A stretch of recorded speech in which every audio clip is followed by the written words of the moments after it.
Hey YouTube, it's Thursday morning. I don't know what the date is. June something. First week of June in 2017. Well, there she be.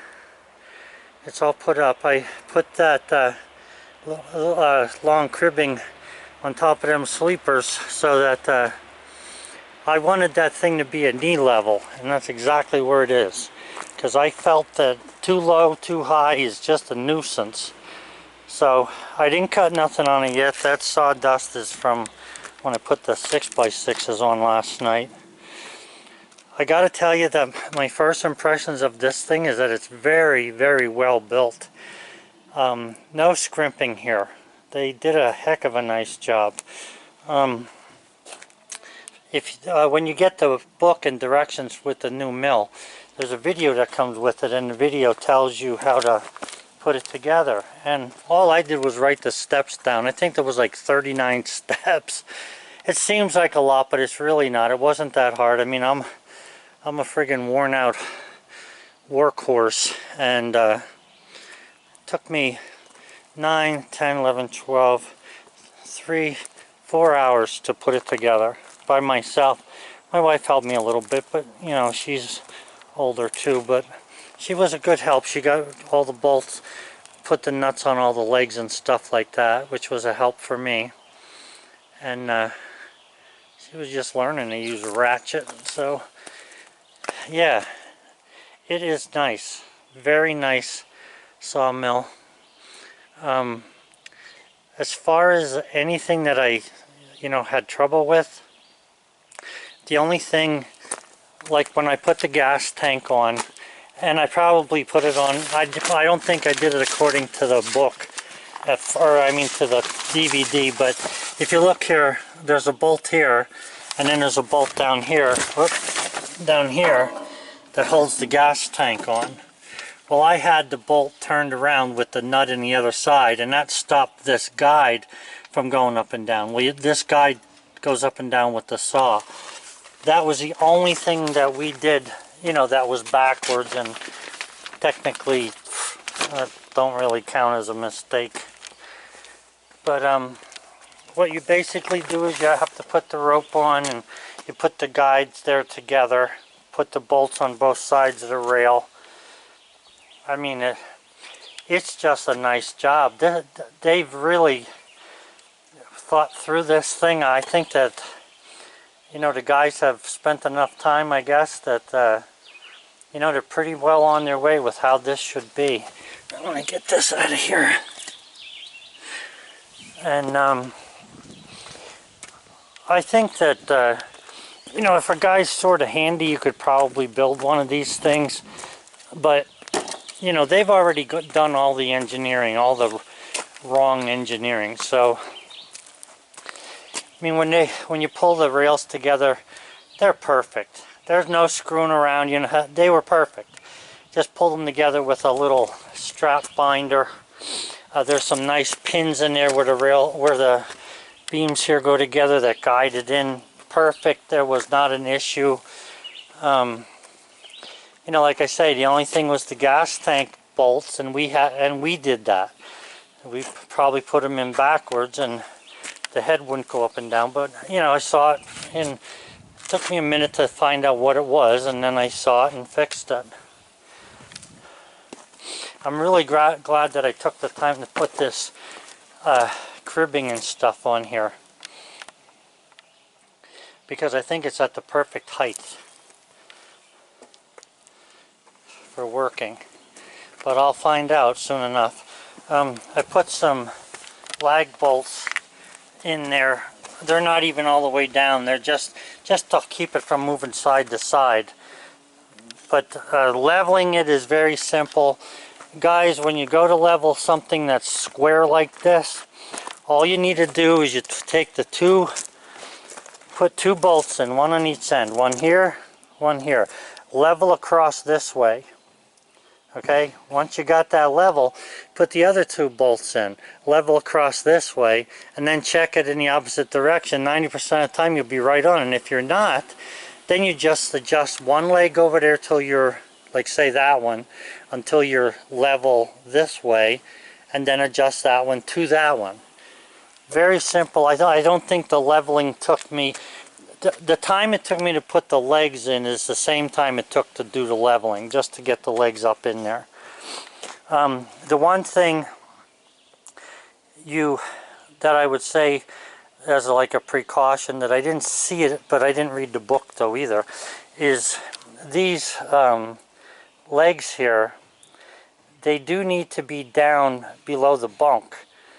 You know what I mean, the top of the bolt, and you do have to have some of it down below the rail there to work it. So that might be one thing. Other than that, I don't see an issue with it. Now, I didn't get these rollers here with every one of these back stops. See, like, there's 1, 2, let me just open them all up so you can see what I got here. There's actually one back here too. So there's 1, 2, 3. There's 4 of them to keep, you know, any logs. I mean, that's pretty nice. They're not even 4 foot apart. They're probably about 3 foot. Now, the rollers didn't come on every one of them, and I'm not sure if they should have these rollers here. I don't think they should have. I don't really think you need them that badly, but I would say that, you know, I probably should have put, if I was going to use the whole bed all the time, I would probably put one here, one in the middle there where I don't have one, and then one at the very end. But I'm usually going to cut 8-footers from what I can tell. You never know. But either way, that's the roller things. I put 2 up here so I could work with the 8-footers. If I'm going to go to 12 or so, I got that one there. So I don't think it's an issue. I think it's fine. I don't even think you need those rollers. I haven't seen them on a lot of the other mills that I've looked at. So everything came out straight. As far as straightening it this way, I did nothing. I didn't put no string on there or anything. All I did was put the legs in the center of my blue line that you see down there, because I had made, I put the 6x6s not out at the end of my 6x6s, but so you'd be in the center of the leg to take up all the, you know, the weight evenly. You can see there's some on both sides there. It just came out nice. It really did. I don't know what else to say about the Wood-Mizer. You know, I'm not talking about any other mill. The only other mill I ever had was a 100-year-old circular sawmill. So, as far as I'm concerned, this thing is pretty nice. Pretty nice. I think the frame on it's about as thick as an original Chevy truck frame. And if you've seen my videos, you know I know about that stuff. So it's straight, it's square, it's true, it's level, it's all ready to cut wood. And if I wasn't so friggin' tired, I'd start cutting. But at the moment, half a day is all I can put in. So, really nice. Yep.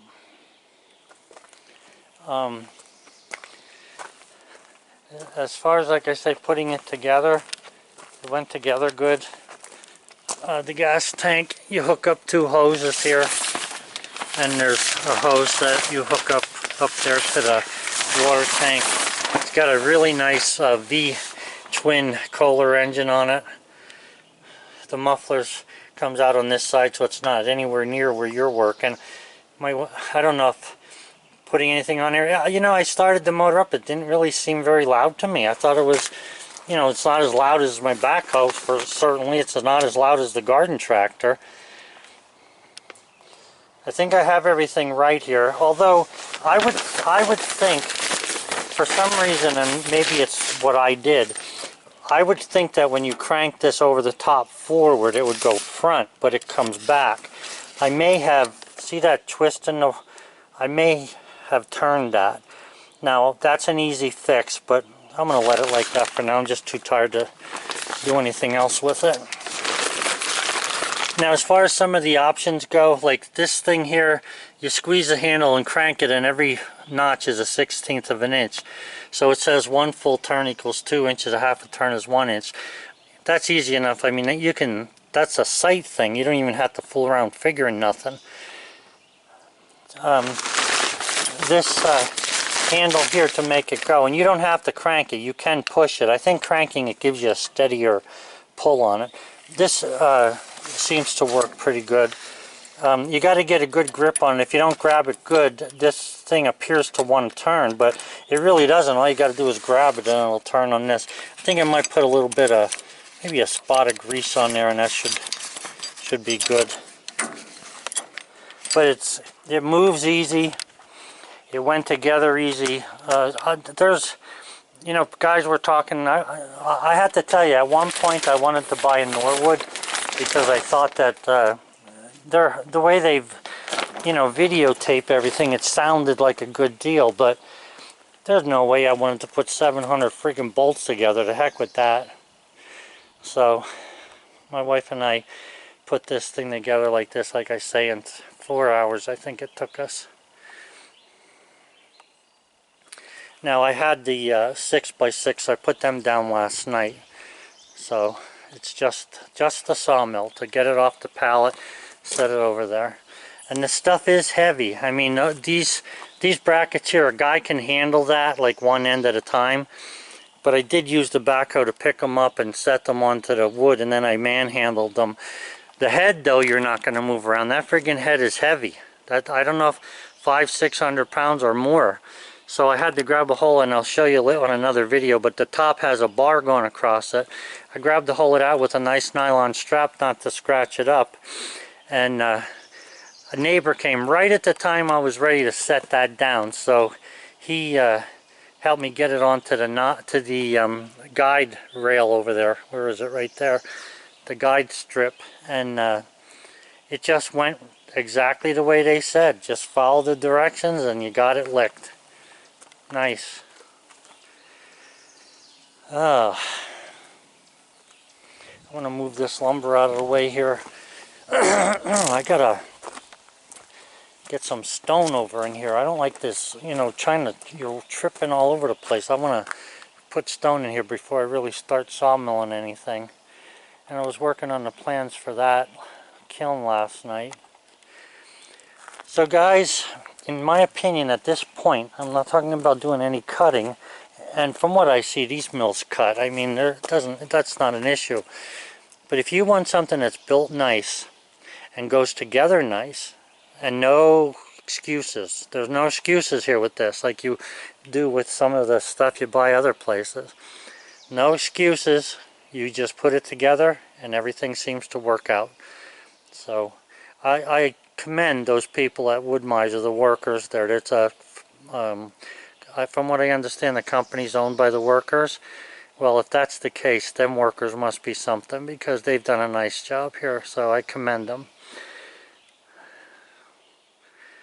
This is going to work nice for me walking on this thing here, nice and smooth. The only thing I might change on this, I think I might get a little bit of sawdust on the concrete. I think I might take that chute and either bend it here and open it more, or put a different one on.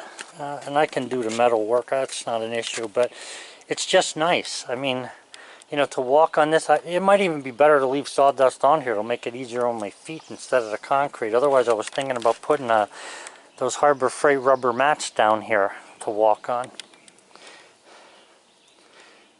But, like I say,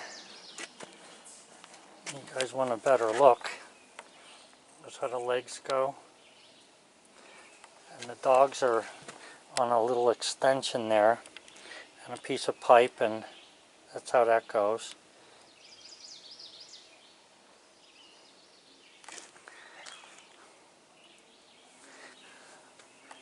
Nice.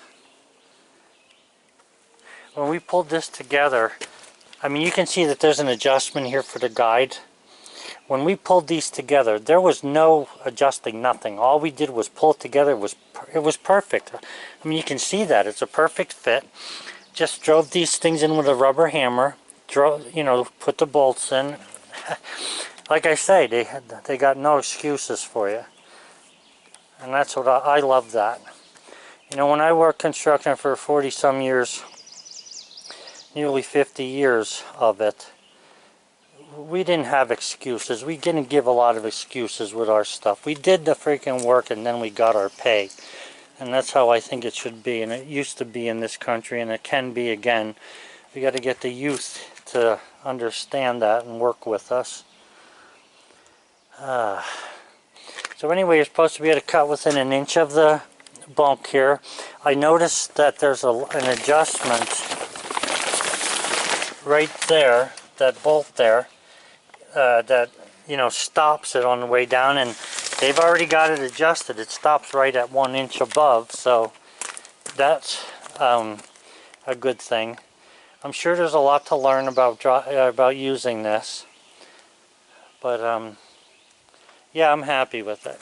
So, alright guys, I guess I talked enough. So that's it. And I'll see you later on some of my other things I got going. My greenhouse is starting to really take off. My tomatoes are getting pretty big already. They're about 18 inches or 2 foot tall. Oh man, look at, I gotta cut my grass over there. Oh, I can't get caught up. Oh, no time for talking. Bye bye. Have a good one, guys.